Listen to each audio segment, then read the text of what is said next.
ओम गण गणपते नमः। आज अपने सुनते हैं वाल्मीकि रामायण बालकांड का 59वां सर्ग। प्रेम भाव से कहिए गणेश जी महाराज की जय हो, सियावर रामचंद्र भगवान की जय हो, हनुमान जी बाबा की जय हो, श्री राम दरबार की जय हो। सतानंद जी कहते हैं कि हे श्री राम, साक्षात चंडाल के स्वरूप को प्राप्त हुए राजा त्रिशंकु के पूर्वोक्त वचन को सुनकर विश्वामित्र जी को दया आ गई और वे दया से द्रवित होकर मधुर शब्दों में कहने लगे कि हे वत्स, इक्ष्वाकु कुलनंदन, तुम्हारा स्वागत है।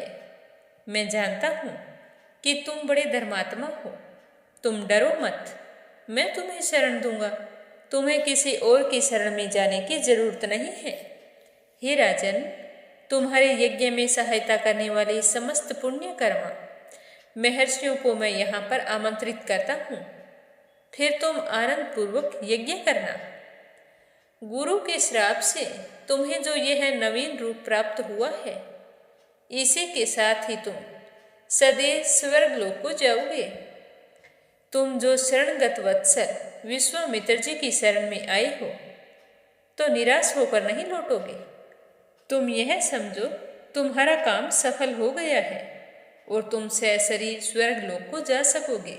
तो विश्वामित्र जी के ये वचन सुनकर राजा त्रिशंकु बहुत ही खुश हुए और उनका धन्यवाद करने लगे।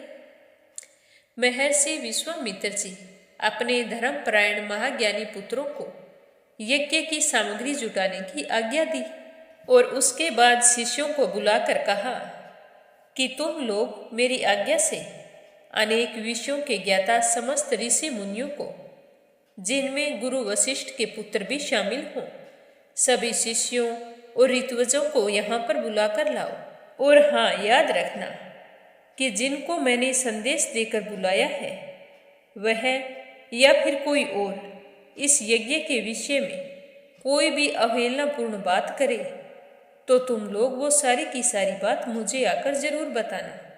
तो विश्वामित्र जी की आज्ञा पाकर सारे शिष्य चारों दिशाओं में चले गए और वहां जाकर यज्ञ का निमंत्रण दिया।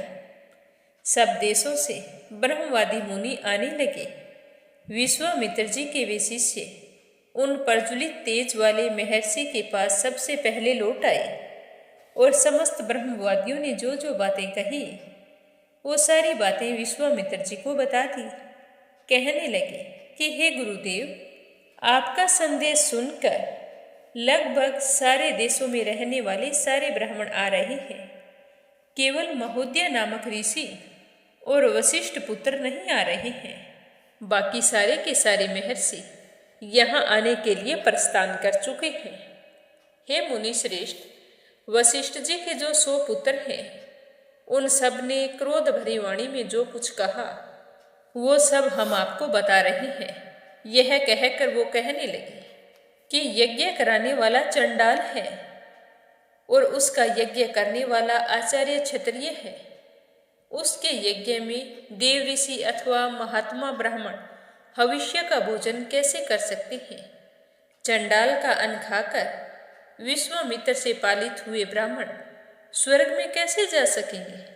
महोदय के साथ साथ वशिष्ठ के सभी पुत्रों ने क्रोध से लाल आंखें करके ये निठुरतापूर्ण बातें कही हैं। तो उनकी ये बात सुनकर विश्वामित्र जी के दोनों नेत्र क्रोध से लाल हो गए और वे क्रोधित होकर कहने लगे कि मैं उग्र तपस्या में लगा हूँ और दोष या दुर्भावना से रहित हूँ।